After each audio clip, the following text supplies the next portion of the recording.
च धर्मस्य सर्वधर्मस्वरूपिणे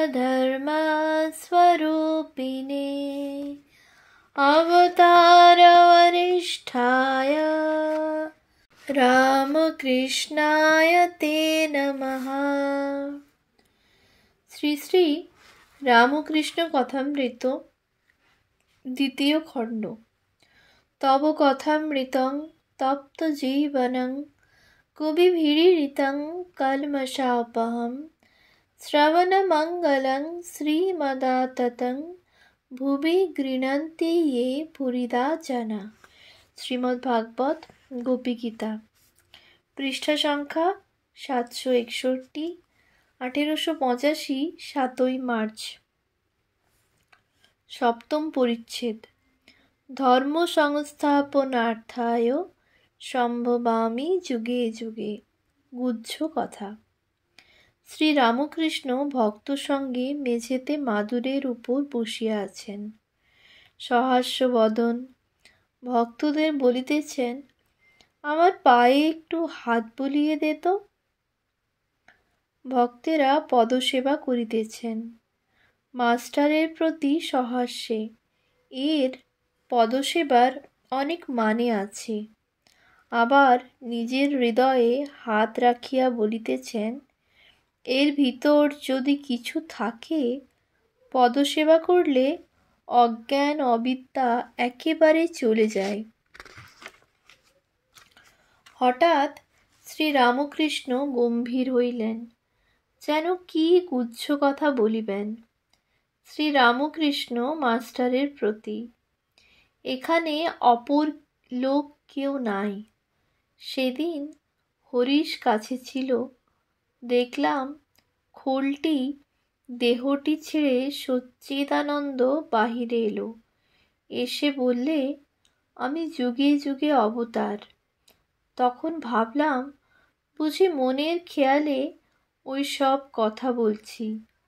তারপর চুপ করে থেকে দেখলাম। তখন দেখি আপনি বলছে, শক্তির আরাধনা চৈতন্যও করেছিল।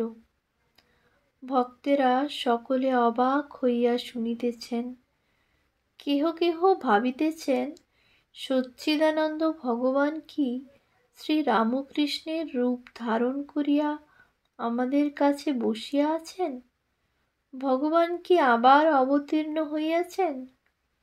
শ্রী রামকৃষ্ণ কথা কহিতেছেন, মাস্টারকে সম্বোধন করিয়া আবার বলিতেছেন, দেখলাম পূর্ণ আবির্ভাব, তবে সত্যগুণের ঐশ্বর্য। ভক্তেরা সকলে অবাক হইয়া এই সকল কথা শুনিতেছেন।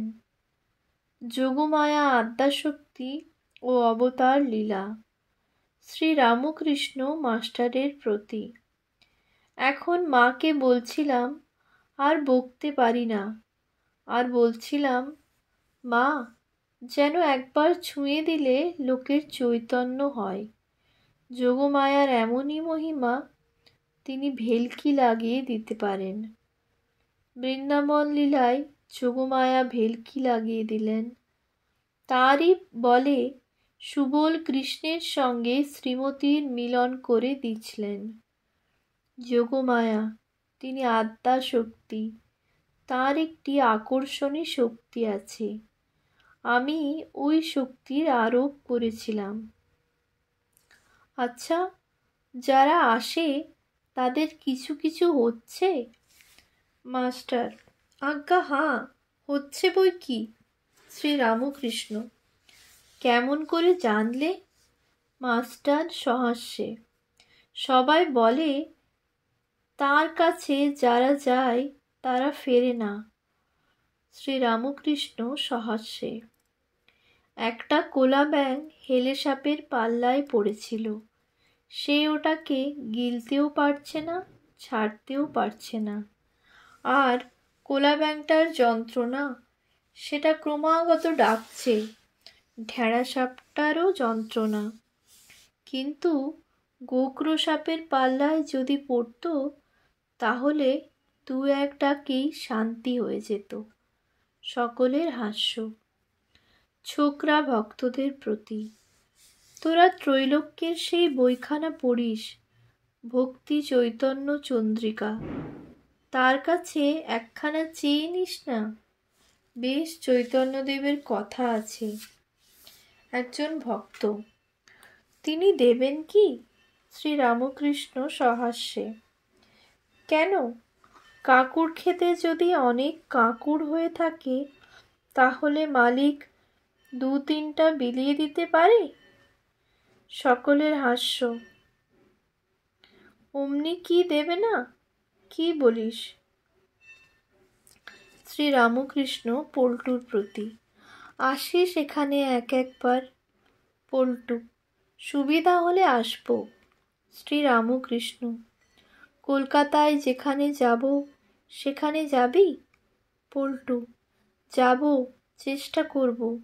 শ্রীরামকৃষ্ণ, ওই পাটোয়ারি। পল্টু, চেষ্টা করব না বললে যে মিছে কথা হবে। শ্রীরামকৃষ্ণ মাস্টারের প্রতি, ওদের মিছে কথা ধরি না, ওরা স্বাধীন নয়। ঠাকুর হরিপদর সঙ্গে কথা কহিতেছেন। শ্রীরামকৃষ্ণ হরিপদর প্রতি, মহেন্দ্র মুখুজ্জে কেন আসে না? হরিপদ, ঠিক বলতে পারি না।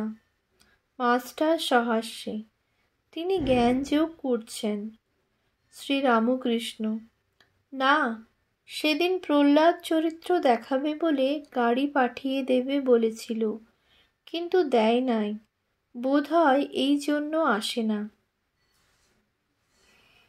মাস্টার, একদিন মহিম চক্রবর্তীর সঙ্গে দেখা ও আলাপ হয়েছিল, সেইখানে আসা যাওয়া করেন বলে বোধ হয়। শ্রীরামকৃষ্ণ, কেন? মহিমা তো ভক্তির কথাও কয়, সে তো ওইটে খুব বলে, আরাধিত যদি হরিস্তপসা তত কিম। মাস্টার সহাস্যে, সে আপনি বলান তাই বলে। শ্রীযুক্ত গিরিশ ঘোষ ঠাকুরের কাছে নূতন যাতায়াত করিতেছেন। আজকাল তিনি সর্বদা ঠাকুরের কথা লইয়া থাকেন। হরি, গিরিশ ঘোষ আজকাল অনেক রকম দেখেন, এখান থেকে গিয়ে অবধি সর্বদা ঈশ্বরের ভাবে থাকেন, কত কি দেখেন। শ্রীরামকৃষ্ণ, তা হতে পারে, গঙ্গার কাছে গেলে অনেক জিনিস দেখা যায়, নৌকা জাহাজ কত কি। হরি, গিরিশ ঘোষ বলেন, এবার কেবল কর্ম নিয়ে থাকব, সকালে ঘড়ি দেখে দোয়াত কলম নিয়ে বসব ও সমস্ত দিন ওই বই লেখা করব, এই রকম বলেন, কিন্তু পারেন না। আমরা গেলেই কেবল এখানকার কথা। আপনি নরেন্দ্রকে পাঠাতে বলেছিলেন, গিরিশবাবু বললেন নরেন্দ্রকে গাড়ি করে দিব। 5টা বাজিয়াছে, ছোট নরেন বাড়ি যাইতেছেন। ঠাকুর উত্তর পূর্ব লম্বা বারান্দায় দাঁড়াইয়া একান্তে তাহাকে নানাবিধ উপদেশ দিতেছেন। কিয়ৎ পরে তিনি প্রণাম করিয়া বিদায় গ্রহণ করিলেন। অন্যান্য ভক্তেরাও অনেকে বিদায় গ্রহণ করিলেন।